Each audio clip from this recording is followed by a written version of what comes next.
Welcome back to Pay Radio, talk radio worth listening to. This is Sol, your host.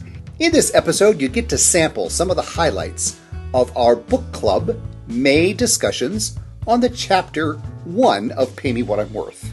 In Chapter 1, it's all about our material world. Our journey as book club members is to explore our sense of worth on multiple levels. We begin our journey by looking at something concrete, our stuff. Meaning what we wear, what we eat, where we live, what we drive, all of those things. How does that shape our sense of worth? As we dive into a portion of our discussions, just a quick reminder, book club members, please remember to log into pay411.co. Again, the word pay, the number's 411.co. Get yourself logged in, navigate out to the May page, and we can continue on this discussion anytime. For those who'd like to be members, use that same site, pay411.co. Check out everything we offer for our book club members. It's way more than just a discussion group. And now we dive into a conversation in progress. Grab that notepaper, you'll need it. What is it that you, from a material world, what is it that when company comes over, or you're about to go out, or you're about to present yourself in some form or fashion, whether that's something as simple as going out to lunch with a friend you've known for decades, or you're meeting somebody for the first time, from a material world, what do you do? I know if I'm going to meet somebody for the first time, I want to look presentable. I'm probably going to tidy up the room or my house if they're coming over to my house. There's a desire to look presentable. I want my material world to look good in front of their eyes. If I'm going out where I know there's going to be other people, whether it's PTA meeting, church, or some other social function, I always want to look my best and put my best foot forward. Okay. How often has things like a person's car, their make or model, their zip code, their place of employment, what does that do for you when it comes to connecting with people? If I go in and meet a friend or meet anybody, it doesn't have to be a friend. If I go into a business and look at who's wearing the suit, who's wearing the casual outfit, I kind of try to determine what the function of that person might be in that setting. Are they a member of the establishment there, or are they just visiting? Okay. What could be a giveaway as to somebody's position in a establishment? Who's the boss? Who's the support? Who can you ask a question and get a reliable answer? Okay. How is it that we use our stuff to communicate? Fran was just talking about she sizes somebody up by the way they dress, by the way what's going on with where they're at within a particular social function.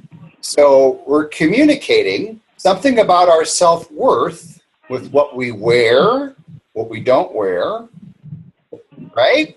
Right. Well, I missed out on a lot of proms, and because I was not part of the IT group, I was always running to the beat of my own drum, so I did not particularly care for getting involved in a lot of that stuff, just because I didn't feel like I fit in with certain groups. But that was high school. Got it. Okay. Thank you, Ron. For me, actually, it is smells more than anything else. You're reading my mind. I knew she was going to do this.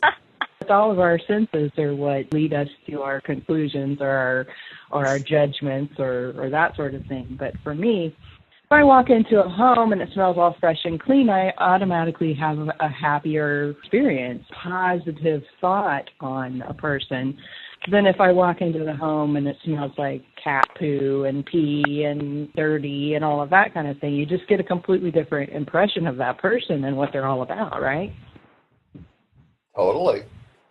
Are you beginning to, ladies and gentlemen, begin to see how we use our senses to navigate our sense of worth when it comes to stuff? That's really the focus of Chapter 1. Who has some stories about times where, let's say you're really excited. Maybe you got engaged. Look at this ring. Maybe you got graduated. Look at this diploma or this certificate. Maybe there's something you earned, a trophy, a button, a ribbon, and you showcased that. Who has some stories about some exciting times where they were honored and they received something for their hard work? I never really felt the desire to showcase because I felt like that was gloating, and I didn't feel that was my place to gloat. That was the way my family always raised us. Well, you worked hard for it once you graduate, but yourself, as they said, it's not your place to show it off. A very interesting facet to the material world that we haven't often discussed, and that facet is competition. How many different ways do we compete when it comes to stuff? Oh, my goodness. Well, when you stop and consider in our material world, we're evolving now into a culture where we got this device that's constantly binging and chiming and chirping and tweeting and bleeping about the latest of thises and thatses, right? Right. Yep. Part of our journey together on this book club is building a relationship, right? First with ourselves, right, and then with others, true? True. Uh-huh. Yep. And so I'm curious about when it comes to our stuff in competition, how many different flavors of competition are we aware of? And I'll throw out a real classic example. During the months of November and December, have you ever had a competition with yourself when it comes to the whole gift giving aspect? That was my past.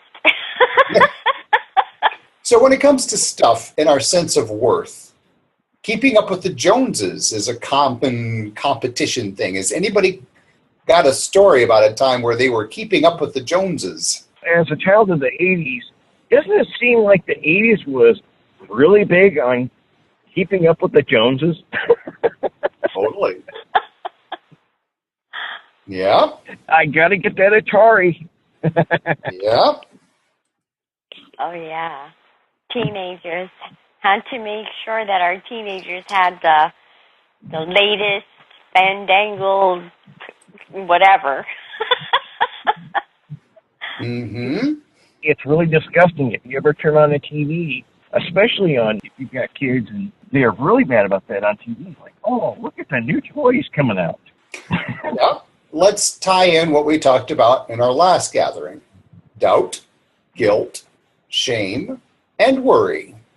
Speaking to the parents on this call, how many times has one of your children guilt-tripped you, shamed you into getting the latest and greatest because of whatever reason? It never happened here. Yeah! I admit it's happened for me. When it comes to our material world, what parts of our sense of worth play a factor in our business world and competition? For example, do you have a website? Do you have a business card? These are all material items, true? True. Yep. I can remember back in the day when I was doing my consulting work, I knew if I didn't invest $3,000 to $4,000 on a custom-made suit, if I weren't carrying a LeBlanc pen that was valued at least $1,000, wearing shoes that were at least $400 to $500, carrying a briefcase and a legal pad holder, again, in the $1,000 of level, that when it came time for them to sign a contract where they're going to be paying me upwards to $1,000 an hour, if I didn't have the bling, do you think they would have signed that contract? No. No. So many of us do look on the surface first. Because if you came and you wore your blue jeans and your T-shirt and I didn't know you and you were charging me $1,000 an hour, I'd be going, what? Who do we have here? What's going on? Well, as I just posted to Samantha's blog, the very first teacher that I experienced in my life at 11 years of age, I thought was a homeless bum. When this man approached me, I had to step back because that gentleman needed a bit of grooming. I was kind of affronted by the earthiness of this gentleman, right? Uh-huh. How many of us automatically size other people up based on their grooming? Yeah, I do. Not me. No? No. Ron T says no. All right. I guess I'm shallow as an individual, but if it's only self-preservation, I prefer the company of somebody that has a little bit of couth in my travels to somebody that looks slovenly or has an odor.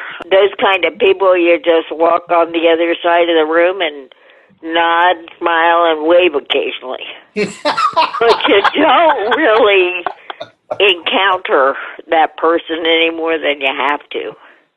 Okay. If I'm peddling something, no matter what it is, whether it's a product or maybe what I'm worth, some development. Are you listening to the story that I'm telling you? Or are you looking at what I...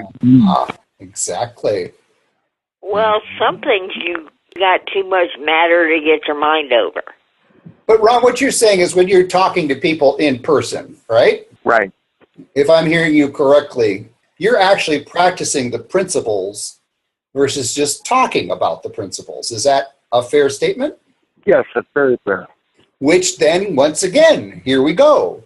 Our material world is nothing but a book cover, isn't it? Yeah. Mm-hmm. Speaking of book covers, let me tell you this story. I come from a very small town, population's 800 people. I had certain coffee shops and little mom and pop restaurants. There's no such thing as fast food here in Cold Spring.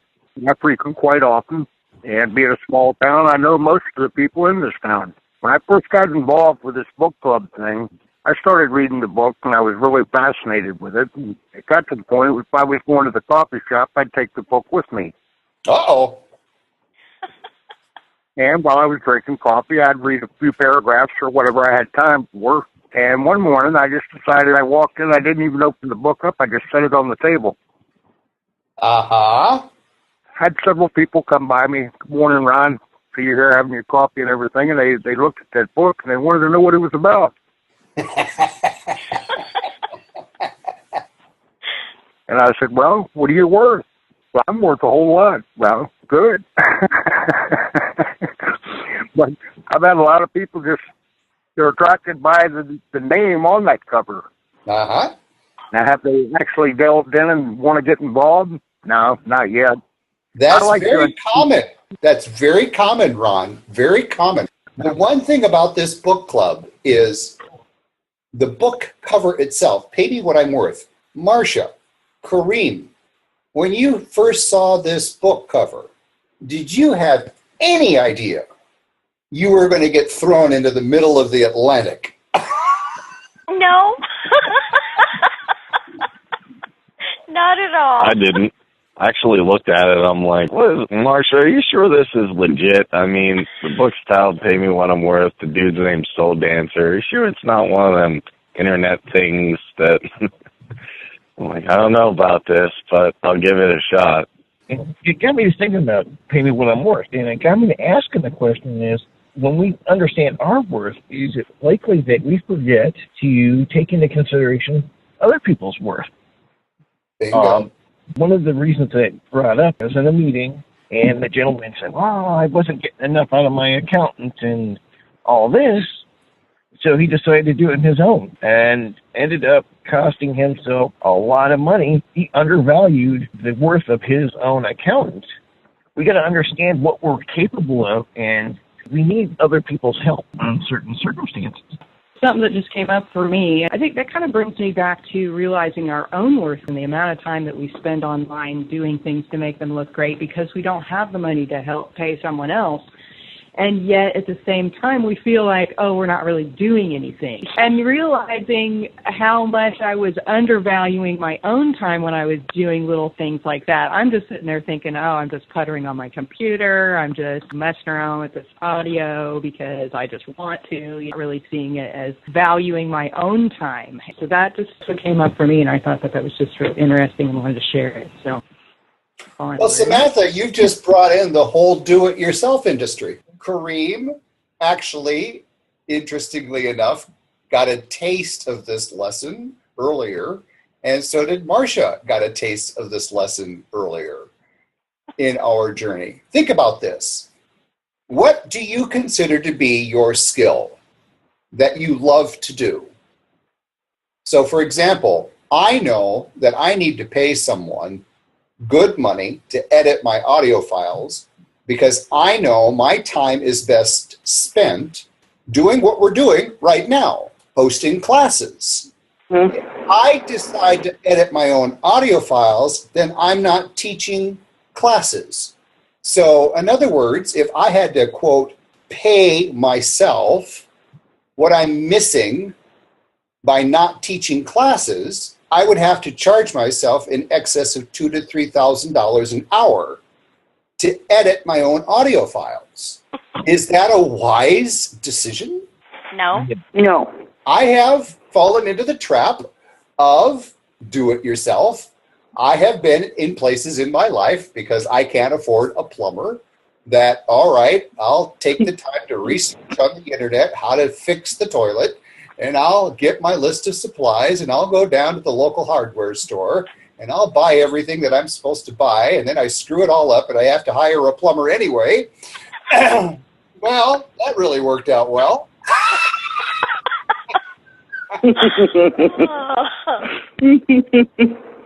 Isn't there an old saying or some kind of saying that goes along with that of quit jumping over a dollar to save a penny? Oh, totally. Totally.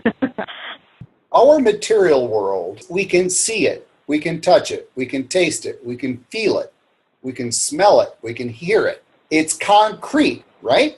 Right. What do other people judge us on? Our material world. By and large, right? Right. So when we stop and think about our sense of self-worth, do you remember that concept of worth decay? So from a sense of worth decay, if I'm homeless and I can't shower, I can't clean my clothes, and I approach you about taking what a class called Pay Me What I'm Worth, because I wrote a book by the name of Pay Me What I'm Worth, and you look at me and I clearly need to take a shower, I clearly need to wash my clothes, would you take my class? Probably not. Probably not, no. One of the most powerful teachers in my life, I am where I'm at because this man who stunk, this man who needed to brush his teeth, in my mind, this man saw in me my potential, asked me, am I ready? And something inside of me said, shut up and say yes. Fast forward 40-some years, this man's iPhone has the numbers of most of the world leaders in it because they call him. This man's personal wealth, because of who he is and what he does and what he receives for it, currently financially supports 250,000 people out of his own checkbook. If you met this man today on the street, I guarantee you would think he needed $1. Thoughts? Reflections? Show that you cannot judge a book by its cover. By its cover. Yeah. So how did you judge the cover of Pay Me What I'm Worth?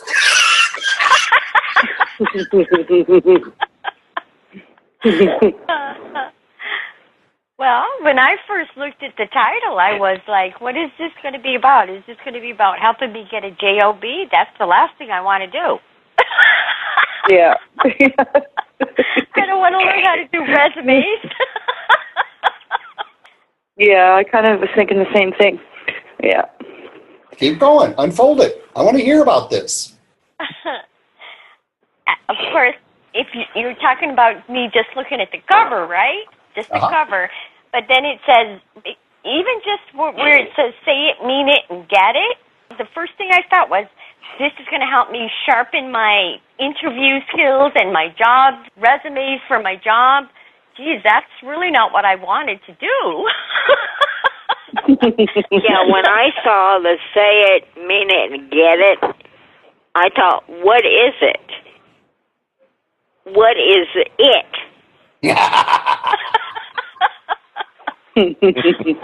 Uh-huh. It was abstract.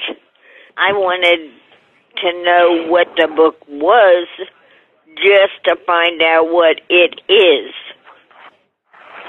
That caught your attention there. Yeah. Okay. So this material item, Kareem, that you have in your hands, that you started reading, Ron T, you started reading this, and something told you to keep reading it versus just throw it in the bin or donate it to the local library. Yeah? Well, can I give you my first opinion of it? I would hope so. When I first received the book from Miss Marcia, I looked at it and oh God, another e-book. The reason why I'm asking this question about the material world and having you think about this is, how many things are you doing for yourself right now because you think you don't have enough time or enough money that you need for something for the material world?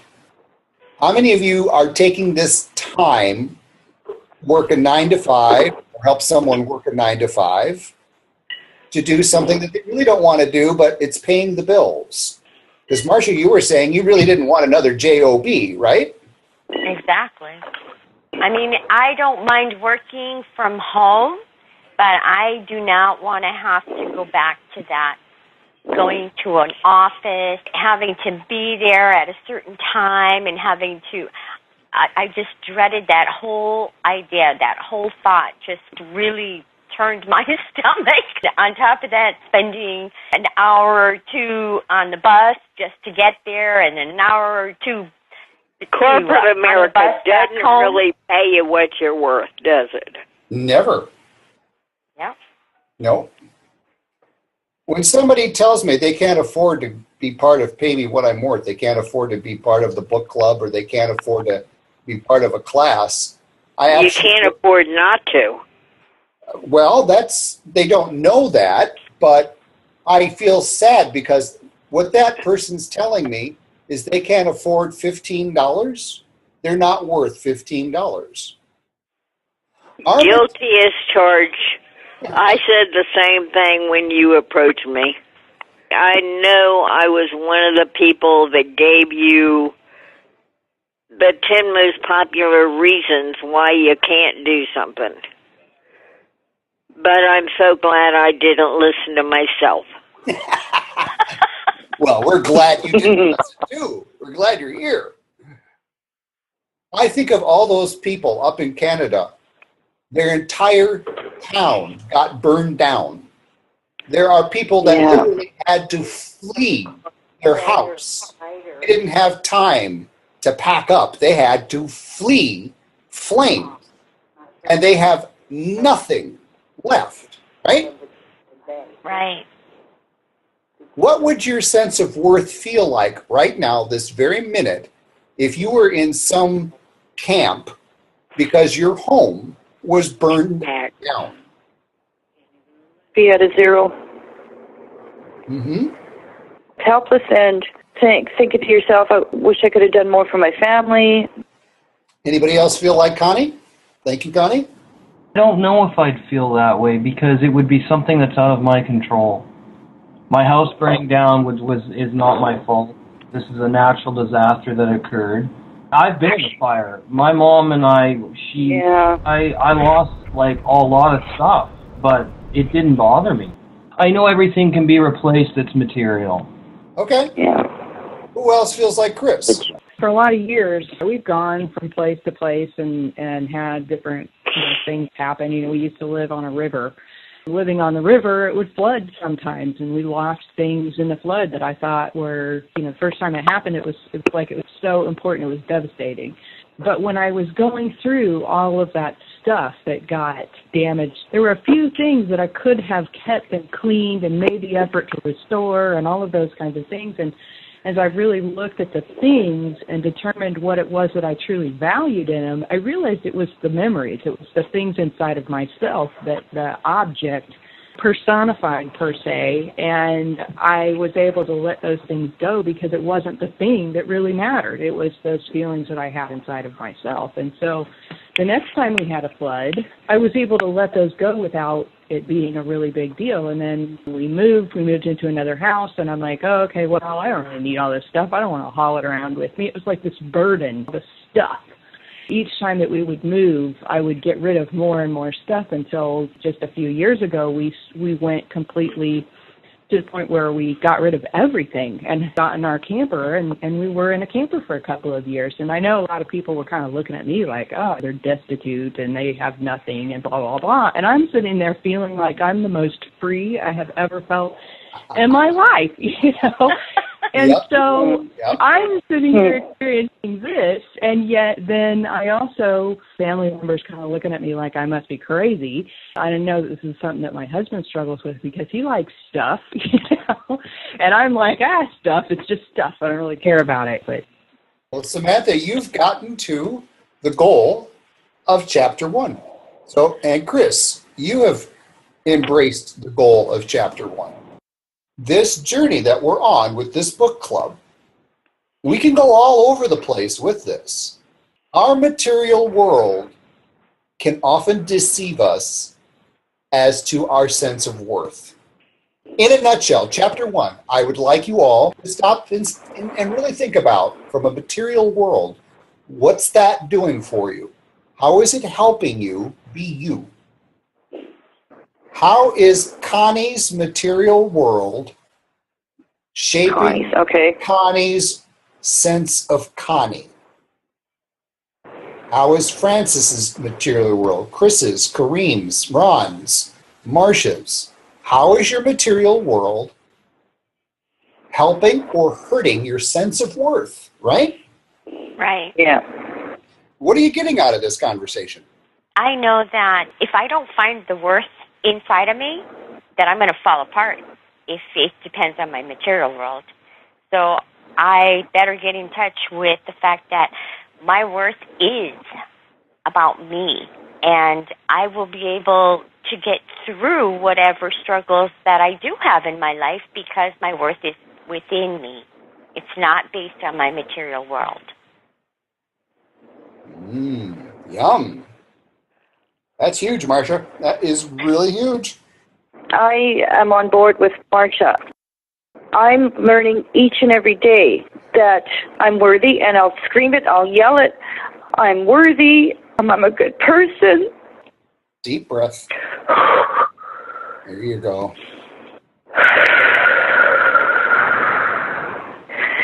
And that appreciated. I'm worthy to my friends and my family. I think I'm starting to really get this self-worth. Beautiful. Connie, are you beginning to get in touch with how much crap we've been programmed to believe? Yes. And Marcia, as you've come to more deeply dive into unshakable, is that an accurate word, Marcia? An unshakable knowing that you're worthy? It's absolutely unshakable. I know I am worth. It's within me. It's inside of me. I absolutely know that whatever happens, I still have all the worth, because it's like the treasures that I have inside of me. That treasure hunt, the treasures are inside of me. And even as you experience what other students are experiencing, the aging process, I'm recalling one student who was sharing how much joy she used to once have by playing the piano, but now because of her age and her ability, she can no longer play that piano. And there was a sense of worth decay there, that because she could no longer play the piano, there was now she was less of a person. My point being, Marcia, you've recognized that regardless of what happens to you physically, you're still worth it. Yeah? Yes, absolutely. Now that I do not know how to put an actual physical price tag to. You can't. It's intangible. So you're beginning to now see this deeper work. Marcia, even though you probably cursed my name many a times, it's worth it. Yeah? Oh, yes, absolutely. Absolutely. And it's amazing how, as I did my own work, I didn't realize how much rewiring was actually taking place inside of me until I just realized it. I mean, I don't even know how it happened. It must be the work that I did on myself. I did not enter this realm of pay me what I'm worth with the dedication, my own time that I do now. Now it's just like a hunger that I want to feed, and I want to delve into it, and I want to own it. Well, that's what we're doing. As we begin to wrap, I know that, Marcia, you're pulling another class together, and I know that, Francis, you're going to be helping Marcia do that, so thank you for that. Well, I sincerely bow to all of you for being curious about who you are, what you're doing, what you want to do more of or less of in the world. I am deeply, deeply grateful for all of your hard work and for being here. Thank you, and you're welcome. Thank you, Sal.